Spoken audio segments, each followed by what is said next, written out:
Zee Marathi, चर्चाही होणारच. महिलांनी संसारात फक्त तोंड शांत ठेवा, स्वतःला व दुसऱ्याला माफ करायला शिका, माहेर व सासरच्या लोकांना समान समजा, मोबाईल पासून थोडं लांब राहा, जीवन एकदाच आहे, आनंदाने जगा, आईनी मुलीच्या संसारात जास्त लक्ष घालू नका, रागाचा व मोहाचा त्याग करा, असे गौरवोद्गार डॉक्टर वैशाली बहिंजी यांनी कुंभोज तालुका हातकणंगले इथं शिंगेवाडीत झालेल्या ओम शांती केंद्राच्या वतीने आयोजित धार्मिक कार्यक्रमात बोलत होत्या. कुंभोज प्रतिनिधी विनोद शिंगे. स्त्रियांना मान आहे, कारण प्रत्येक जर आपण तुम्ही बघितलं की देवीचं जे नाव आहे किंवा आदी सीताराम म्हणतो आपण, लक्ष्मीनारायण म्हणतो, ते या सगळ्या नद्यांची नाव पण महिलांच्यावरून आहेत. परंतु महिलांनी सुद्धा जो आज आमच्या बाजूने जे इतके सगळे निर्णय झालेले आहेत किंवा गव्हर्नमेंटनी आज छान लॉज घेतलेले आहेत है ना, तर आम्ही महिला आज काय करायला लागलो, त्याचा वेगळा उपयोग करून घ्यायला लागलेला आहे. मग आज महिलांची एक संघटना तयार झाली किंवा महिलांच्यासाठी काही प्रॉब्लेम्स आले तर लगेच महिला संघटना एकत्र येतात. पण किती त्यात योग्यता, किती त्यात सच्चाई आहे, कोण त्यात राईट आहे, कोण त्यात रॉंग आहे, हे महिला बिलकुल बघत नाही. नाही तुम्हाला मारतोय, तुम्हाला काय करतोय, जे काही तिने कंप्लेंट केलेली असेल, शहानिशा करणं गरजेचं आहे की खरोखरच ती बाजू ठीक आहे का. पुरुषांची बाजू जर रॉंग असेल तर भले तुम्ही निर्णय घ्या, परंतु जर स्त्रीची बाजू जर रॉंग असेल, ती फटकळ असेल, छोट्या छोट्या कारणांना ती भांडत असेल है ना.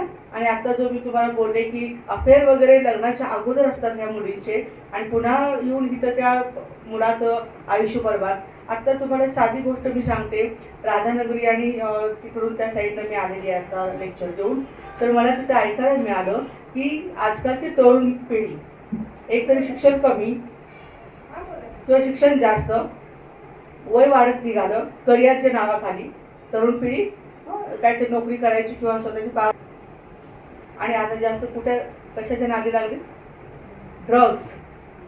हा ड्रग्सचा प्रकार एक नवीनच निघालेला आहे. आता आपल्या मार्केटमध्ये ह्या पावडर मिळायला लागलेले आहेत.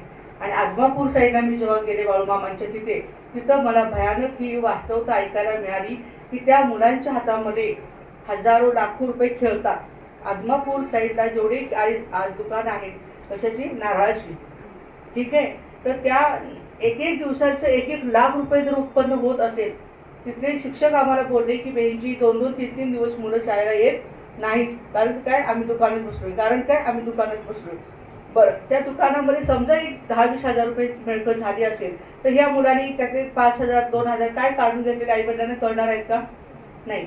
आणि मग ती मुलं काय करतात, असे पैसे साठवून, हा अरे आज दुकानात बसलोय, हे गेले 1000 रुपये तुला जर बक्षीस, आज दुकान सांभाळा, छान छान झालं. अगोदर किती काढलेत माहिती नाही, त्यानंतर हा पैसा, आणि इतका पैसा आज मुलांना मिळत निघालाय. त्याचं ते पर्यावसान काय झालं, ते व्यसनांच्या ड्रग्सच्या आहारी निघालेत मुलं. आणि मोबाईल. आज शेतकरी वर्ग सुद्धा आम्हाला काल एक 75 वर्षाच्या आजोबा मला म्हटले, बेंची 1.5 एकर जमीन मी सांभाळतोय स्वतः, आता होत नाही आम्हाला हे.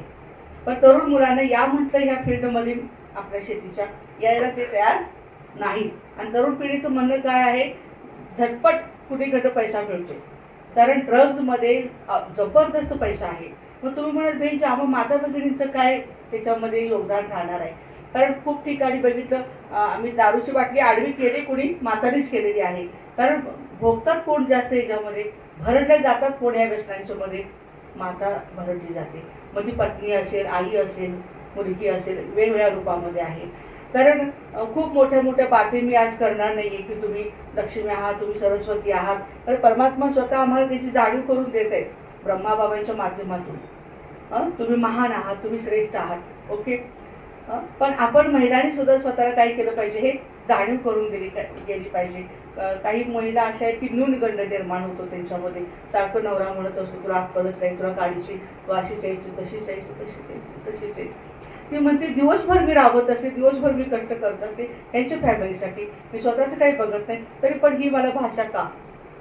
आणि एक दिवस असं 1-2 दिवस झाले, 4 दिवस झाले, वारंवार ते शब्द कानावर पडले, तर ती जी पूर्णपणे सेल्फ कॉन्फिडन्स लूज होत जातो आणि ती महिला पुन्हा मग डिप्रेशनमध्ये निघून जाते. अशी महिला, आणि त्या महिलेकडनं आम्ही काय अपेक्षा करायची की त्यांनी सगळं सांभाळलं पाहिजे. पण तुम्ही तिला किती बरी साधी गोष्ट आहे, जेवण बनलेली आहे, छान म्हणलं ना जेवण, मस्त म्हणले, बरे मीठ झाले जास्त भातामध्ये. जेव्हा ती खायला बसेल तेव्हा म्हणे आलेले मीठ जास्त झालं, पण कोणी काही नावं नाही ठेवलं, बरं प्रेमाने प्रसाद म्हणून सगळ्यांनी ग्रहण केला. तर मातृशक्तीला मी आज नम्र निवेदन करेन, जेवण तुमच्या हातात आहे. भोजन बनणं ही साधी गोष्ट नाही. ब्रह्माकुमारी विद्यालयामध्ये माउंट आबू राजस्थान या ठिकाणी जेवण बनवण्यासाठी सामान्य व्यक्ती तिथं घेतली जात नाही. आमचे आतम प्रकाश भाई gold medallist in Nagpur university आहेत, ते तिथं आमचे टोळी डिपार्टमेंट सांभाळतात. सूरज भाई सायन्समध्ये ते गोल्ड मेडलिस्ट आहेत. ते काही त्या करू देत, काही बोलू देत, हसायचंच फक्त आपल्या. कारण तुम्ही किती चांगलं केलं तर तुम्हाला कोणी चांगलं केलं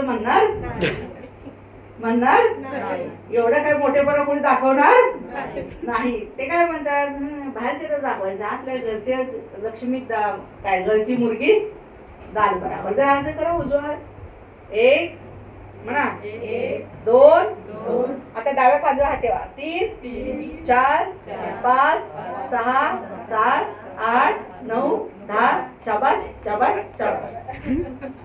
रोज रात्री शाबासकी घ्यायची, कोण आपल्याला शाबासकी देणार. मग तुम्ही जेव्हा अशी शाबासकी द्या, आरशा पुढे उभा राहून, किती सुंदर आहेस ग तू, उगाच म्हणायचं आपलं स्वतः झाला, छान आहेस ग. कोणी काही येऊन म्हटलं रडायला नको, घर मी आहे ना तुझ्याबरोबर, आरशा पुढे उभा राहा, स्वतःला सांत्वना द्या. हे एवढं हालून देऊ नका. हे हल्लं तर दुनियेतला कुठलाही डॉक्टर तुम्हाला जाग्यावर बसवू शकत नाही, कळलं. आणि माणसं आज कसं आहे माहिती का, चांगलं किती तुम्ही केलं एवढं कोण नाही हो, पण ही एकच शक्ती आहे. आज आमच्या सेंटरला सुद्धा कुणी एखादी मातेनं काही बनवलं काही किंवा काही मदत केली आम्हाला, समजा झाडू मारला किंवा सेंटरवर मदत केली, आम्ही म्हणतो त्यांना थँक्यू माताजी. माताजी आला नाहीत, काय म्हणतात, वेलकम हा बेनजी, वेलकम. वेलकम म्हणता येत नाही त्यांना, वेलकम. आम्ही त्यांना थँक्स म्हणलं, ते वेलकम म्हणतात. किंवा आम्ही त्यांना एखादं काम सांगितलं किंवा त्यांचं काम आम्ही केलं तर ते आम्हाला थँक्यू म्हणतात. काही चुकलं केलं की आम्ही एकमेकांना सॉरी म्हणता तुम्ही घरामध्ये सॉरी.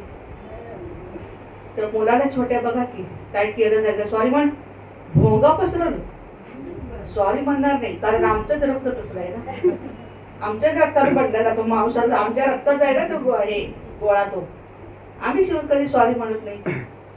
परवा फॉरेनला मी गेले होते ना, आणि ट्रेनमध्ये असं चढताना की नाही माझा धक्का लागला म्हणजे आम्हाला धक्काबुक्की केल्याशिवाय आम्हाला चढताच येत नाही, हे आम्हाला आतापर्यंतचा अनुभव आहे.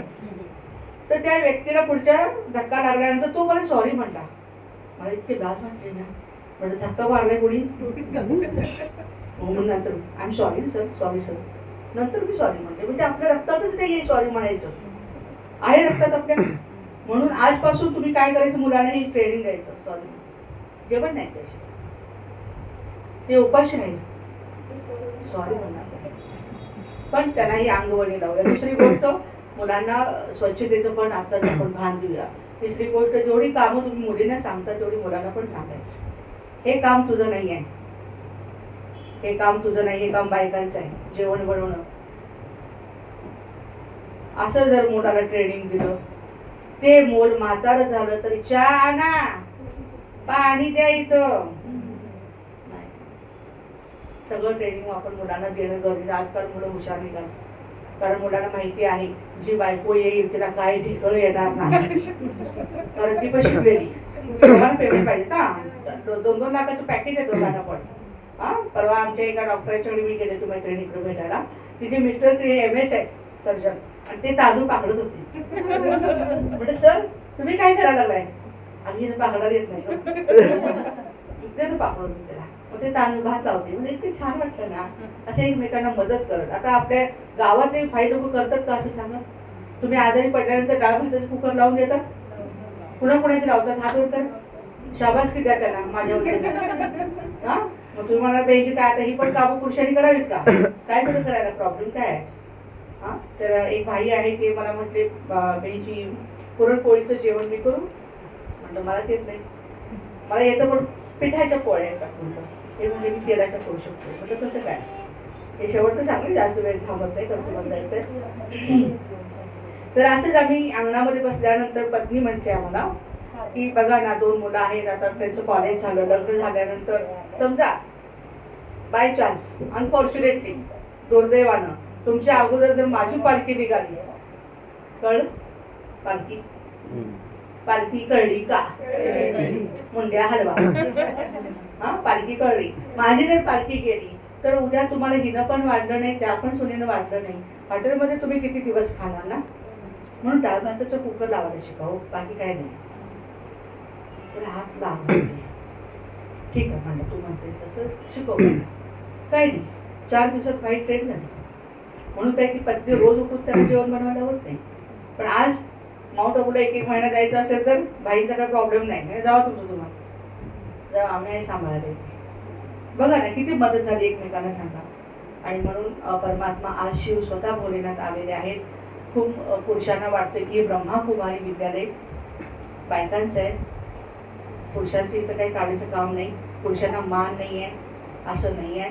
आपण उभा राहिलो कशामुळे, पाठीचा कडा आहे, ताट आहे ना तो पाठीमागे, म्हणून आपण स्टँडिंग किंवा बसू शकतो. असं तसं या विद्यालयामध्ये बरे आम्हा भगिनींना मातांना भगवंतांनी पुढे ठेवलेलं आहे. पण पाठीच्या कडा मात्र महापुरुष परमात्मा आहे, तो गुप्त आहे. पण हे जे ज्ञान आम्ही तुम्हाला देतो शिवशक्ती बनून, त्याचं ज्ञान आहे. आमचं काय नाही, आमचं काही नाही, आम्ही निमित्त आहे, फक्त इन्स्ट्रुमेंट आहे. त्यामुळे मला असं वाटतं आज भीतीला काही अडचण असेल तुमच्यात, एक मोकळा कट्टा नावाचा आम्ही प्रोजेक्ट चालू करायचा. मोकळा कट्टा, मोकळं मन करायचं. जसं ऑफिसेसमध्ये की नाही एक रूम केलेली असते, तिथं बॉसचा फोटो लावलेला असतो आणि तिथं बॉल ठेवलेले असतात, त्याच्या अंगावर मारायचे. कारण का, राग काढायचं. इथं आपल्याला राग काय करायचंय, हा ते बॉसच्या पुढे मारायचं नसते, बॉसच्या पुढे मारायचं नसतं ते. आणि त्याच्यावर ते फेकायचे असतात बॉल फक्त. म्हणजे हे जे डोकं काय होतंय, आता तुम्हाला असं ठेवला फोटो सासूबाईचा नवऱ्याचा, तुम्ही तिथंच बॉल मारत बसणार, दुसरी काही कामच काही करणार नाही. तर हे मेडिटेशन जे इथे विद्यालयात शिकवलं जातं ते तुम्हाला रिलॅक्स करून टाकतं. तुमच्या आतल्या ज्या ऍक्टिव्हिटीज आहेत, तुमच्या आतल्या ज्या चांगले गुण आहेत त्यांना ते बाहेर काढतं, इमर्ज करतो तुमच्या चांगल्या गुणांना. आणि मग तुम्ही म्हणता येस मी कोणीतरी आहे आणि मी कोण आहे याची जाणीव मला परमात्म्याने करून दिली. तू एक साधारण स्त्री नाहीयेस, तू या धर्तीवर अवतरित एक शिवशक्ती आहेस. कोण आहे आपण, 1-2 मुलांची आई नाहीये तुम्ही, कोण आहे, जगदंबा आहे. आणि म्हणून राजे छत्रपती काय म्हणायचे, जगदंब जगदंब जगदंब. स्वराज्य व्हावे हीच माझी स्त्रीची इच्छा आहे म्हणायची. लोकमान्य बाळ गंगाधर टिळक काय म्हणायचे, स्वराज्य हा माझा जन्मसिद्ध अधिकार आहे, तो मी. आणि तर आम्ही विद्यालयामध्ये आम्ही सगळेच स्वराज्य अधिकारी आहोत. तुम्ही म्हणाल बेजी एक पगारी फुल अधिकारी दिसताय तुम्ही, होय सफेद कपडा खिसा खाली, हम हे सारे विश्व के मालिक. पण आमच्या चेहऱ्यावर तेच बघितले तुम्हाला वाटलं या करोडपतीच आहे त्या. येण्या जाण्याचा आमचा भत्ता कोणीतरी देऊन टाकतं आम्हाला, आम्ही काही पैशात आणि आम्ही काही मोहमायात अडकलेलो नाही आहे. पैसा तुमचा आहे, तुमच्या कार्यासाठी आहे तो. तर या ठिकाणी 7 दिवसाचा कोर्स शिकवला.